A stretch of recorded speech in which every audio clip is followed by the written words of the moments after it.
Hello and welcome to Oddball Book Reviews. I'm your host, LW Greenwood, and today we're going to be going over Beware of Chicken. It's probably one of those that people won't have heard of.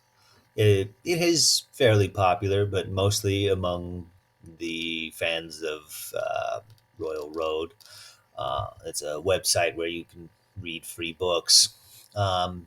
So far, three books have been published in the series, and I'll be going over the series as a whole. Even that hasn't been published yet and is only on Royal Road. I won't really be going into too much spoiler territory, but I am going to review the whole thing.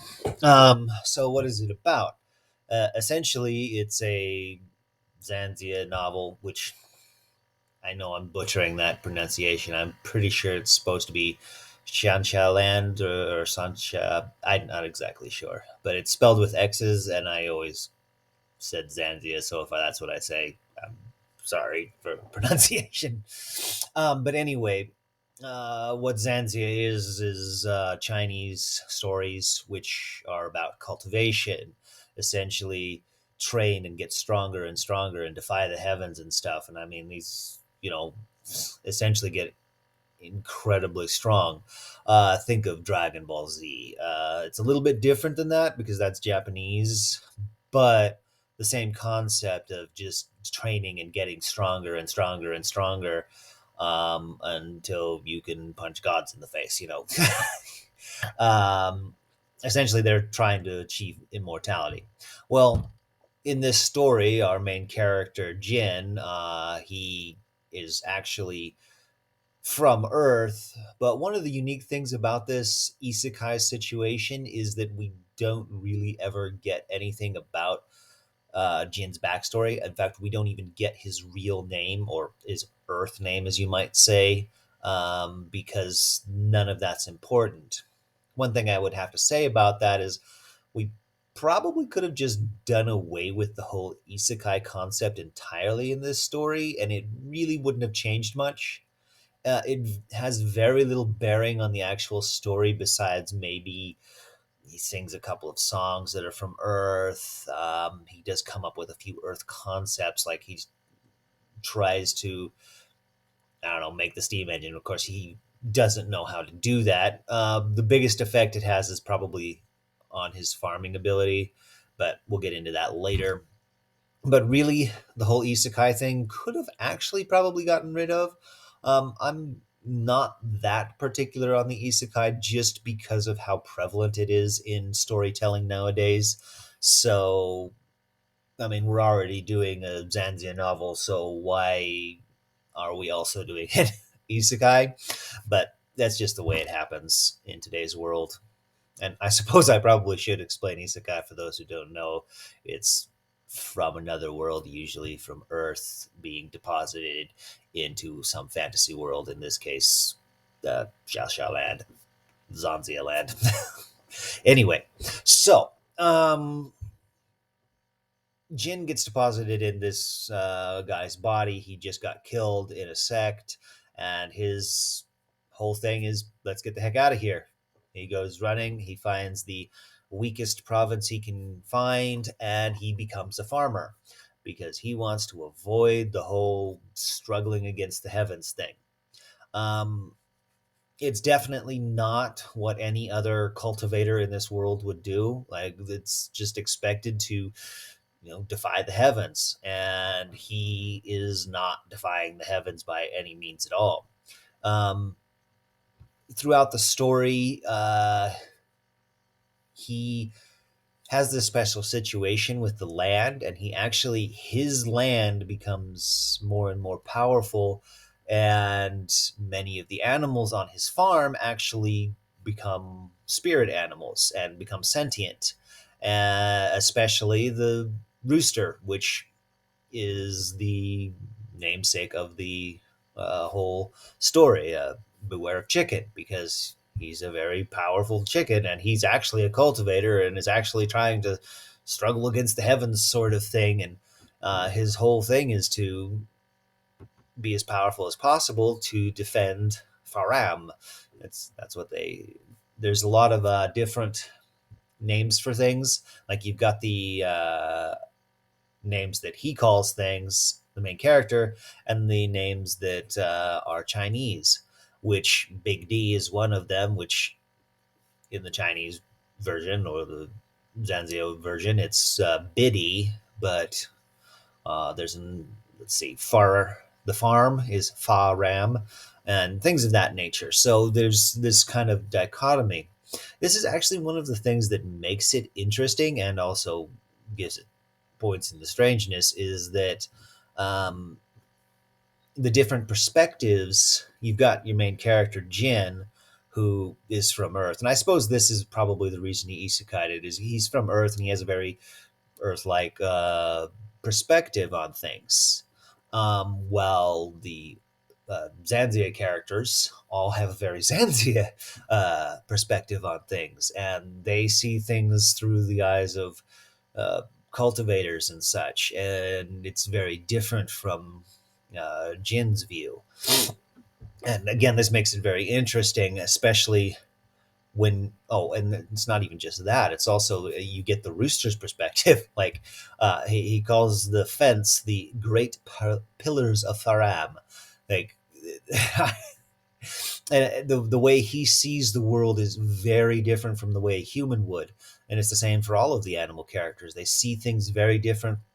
um, Big D considers all houses as the coop, and all females as hens, and things of that nature. And it gives this very interesting dynamic um, between perspectives. In fact, as far as perspectives are concerned, like in different books, this one has probably the most unique range of perspectives, and you really feel like you're actually in that character's perspective instead of just generically similar people, but they're different. I don't know. Anyway, point is, it makes it very interesting and a bit more strange.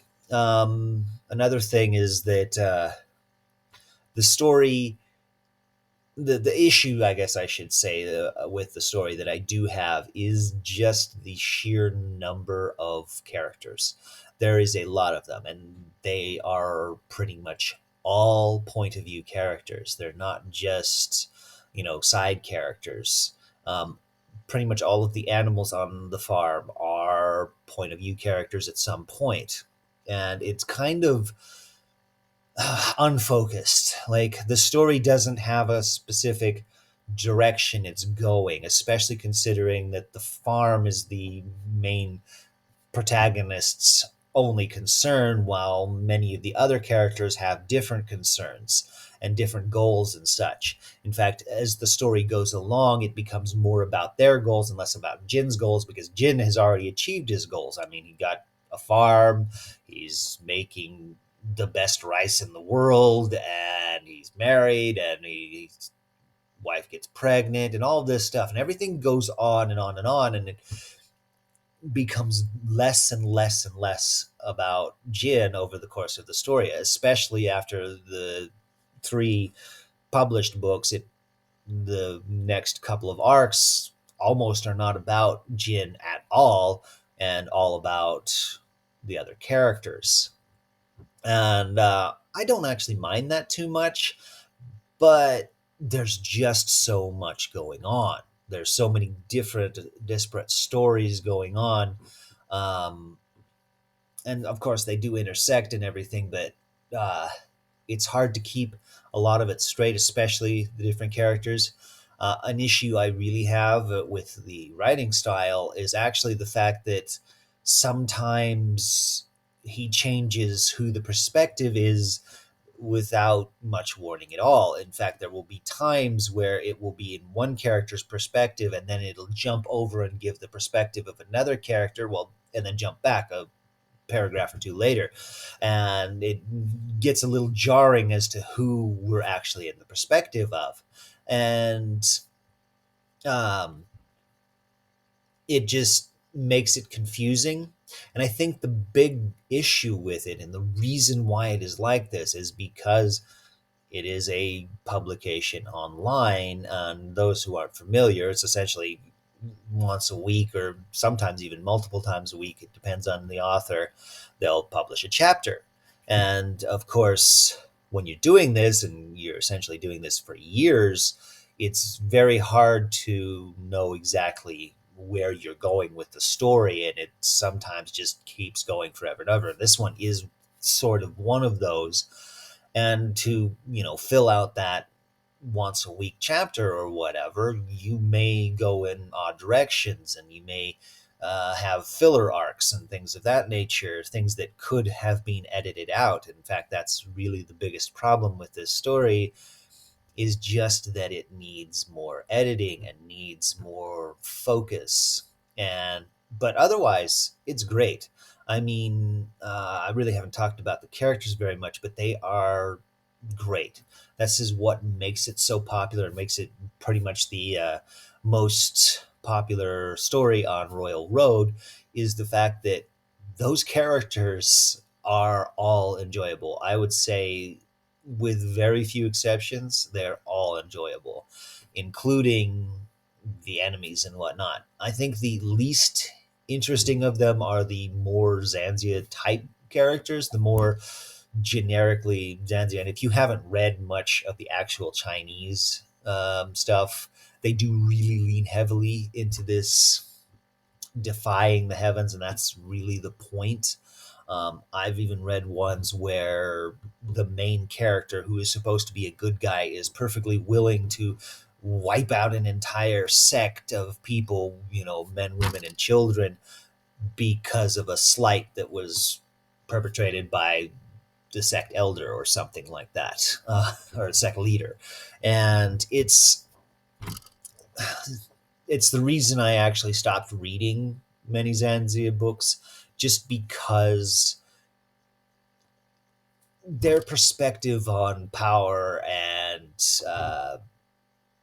what makes a good character are very different from Western ideas. And that's, again, in this story, you can see that in the other characters that are more Zanzia like are the worst characters in it. But the ones that aren't that way and are, you know, adhering more to the Faram way of life, become more and more interesting. One of the main characters, Sholon, starts out very Zanzia, but as time goes on, she becomes more Faram, for lack of a better word, and she becomes more and more interesting as time goes on. Um, let's see. As far as the Stranger Meter is concerned, I'm definitely going to give this a solid 8 out of 10, maybe even a 9 out of 10, because it does hit that strangeness stuff. Even considering the cultivation novel, Chinese cultivation novel, which in itself is very strange, but also once you've read enough of it becomes kind of cliche. But this one definitely breaks that mold, and also breaks a little bit of the Western mold too, because it's just so different. Maybe even breaks a little bit of the isekai mold, because it doesn't really care that much about his past. I mean, we really don't know much about him other than he's from Earth and he's from Canada and he likes hockey and maple syrup. But beyond that, we get nothing. We don't even have his name. So it does try to be a little bit different in every area. And I think it really does succeed at doing that. So definitely really high on the Stranger Meter. Which, in my opinion, obviously gives it a leg up on the actual overall. Because, as far as I'm concerned, the overall is actually a bit lower. I'd give it 7 out of 10, just because it is good, it is interesting, and I enjoy reading it. But because of the issues with the editing and with the many, many different point of view characters and the kind of different plot lines that are all going on at once and all this stuff, it kind of detracts, especially when there isn't anything necessarily that anybody's the main story is working towards. You know, a lot of stories, they have a goal they're pointed at. Well, this doesn't really have a goal, so kind of takes away in that direction. So, although the story is very enjoyable and I love the characters, I'd say it's probably only a 7 out of 10. And definitely I would recommend it. It's very good. You can read the actual publicated books. The Audible books are pretty darn good.